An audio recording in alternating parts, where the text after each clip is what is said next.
동생이 유학을 마치고 시골집으로 온 지 3달이 다 되어간다. 솔직히 동생이 처음 내 집에 묵게 됐을 땐 걱정이 많았다. 특히 이런 깡촌에서 따분함을 느끼지는 않을지 염려가 됐다. 여기는 아무것도 없고 사람도 없다. 친구를 만나려면 최소 4시간은 이동해야 한다. 그런 점이 젊은 세대들에게 힘들 수도 있다고 생각했다. 그렇게 추측하고 있다. 나는 잘 모른다. 왜냐하면 나는 인간 세상과의 단절이 전혀 힘들지 않은 지독한 극내향파 인간이기 때문이다.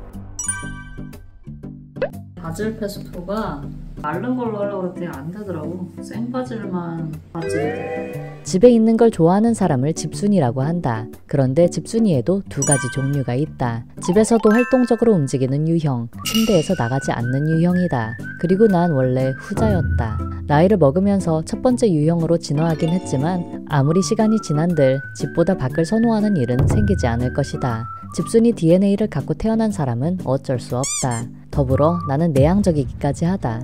요즘 유행하는 MBTI 검사에서 외향적인 사람은 E, 내향적인 사람은 I로 나뉘는데 나는 파워 I다. 이런 인간들은 밖에서 봐서는 알 수 없다. I도 얼마든지 사람들과 잘 어울리고 잘 떠들고 잘 놀기 때문이다. I와 E의 차이는 사람들과 있을 때 에너지가 고갈되느냐 아니냐의 차이다. E는 사람들과의 만남으로 에너지가 충전되는 반면 I는 방전이 된다. 그래서 I에게 사람들과의 지속적인 대면 교류는 죽음을 뜻한다. 사실 처음부터 이랬던 건 아니다. 어릴 땐 친구들과 어울리는 게 좋았다. 종래 종만 치면 놀이터로 먼저 달려가 지나가는 아이들을 포섭하느라 정신이 없었다. 그러던 것이 사춘기에 접어들면서 다른 여느 사춘기 청소년들이 그렇듯 나는 폐쇄적인 성향을 띠기 시작했다. 나의 경우에는 오타쿠 기질이 깨어나면서 나만의 세계로 빠져들었다. 사춘기에 덕질을 하면 좀 음침해지기 마련이다. 오타쿠 짓은 혼자 방구석에 숨어서 해야 제맛이기 때문이다. 보통은 사춘기 시절이 지나가면서 폐쇄적인 성향이 함께 사라진다.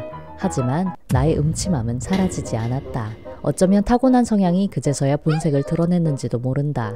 물론 이 사회에서 그런 음침한 인간은 정상인 취급을 받기가 어렵기 때문에 나는 스스로를 사회화시켰다. 그리고 수많은 이들과 대인관계를 맺으며 난 알게 됐다. 10명 중 3명은 나와 동료라는 사실을 말이다. 사회화된 내향인들의 특징은 다음과 같다. 먼저 약속을 잡는 것이 매우 힘들다. 다음에 밥 한번 먹자고 하면서 날짜는 절대 안 정하는 한국인의 악습은 이런 사람들이 만든 게 틀림없다. 이런 사람들은 어쩌다가 약속을 잡아도 약속 당일 아침에 눈을 뜨는 순간부터 약속을 취소할까 말까 고민한다. 그래서 이들은 상대가 약속을 취소해도 전혀 화내지 않는다. 하지만 그렇다고 이들이 사람을 만났을 때 무성의한 건 아니다. 그동안 대인관계를 거의 맺지 않았기 때문에 축적돼 있던 에너지를 상대방에게 쏟아붓는다. 하지만 그들의 사회활동에는 시간 제한이 있다. 대략적으로 2시간에서 3시간 뒤부터 그들의 스태미너는 빠르게 감소하기 시작한다. 그때부터는 집중력이 약화되고 말수가 적어지며 점점 초점이 흐려진다. 이 상태의 그들은 이미 빈 껍데기나 다름없다. 상대방의 말을 듣고 있는 척 하지만 머릿속으로는 벌써 버스를 타고 집에 가고 있다. 몸은 밖에 있지만 머릿속으로는 소파에 누워서 귤이나 까먹으며 드라마를 보고 있는 자신을 상상하면서 집을 향한 끔찍한 향수에 시달리기 시작한다. 이 지경이 되면 그냥 집에 보내주는 편이 낫다.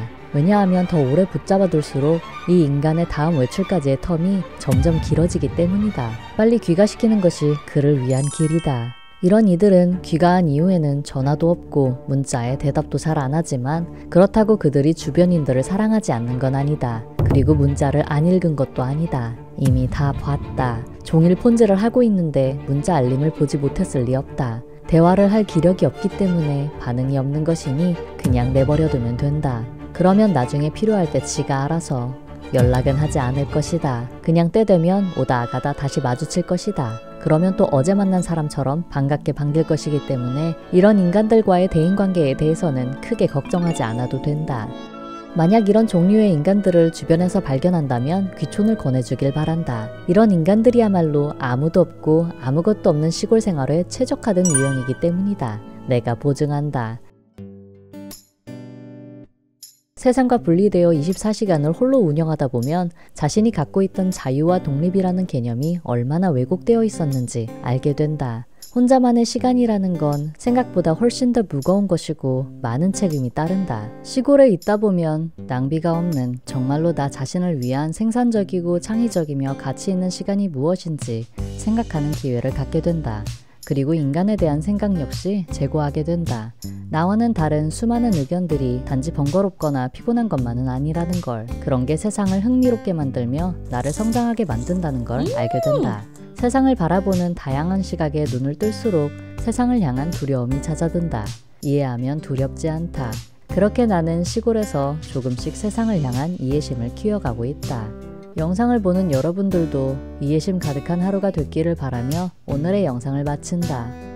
오늘의 날씨 맑고 화창하다. 느낀 점 나의 내일도 이만큼만 밝았으면 좋겠다.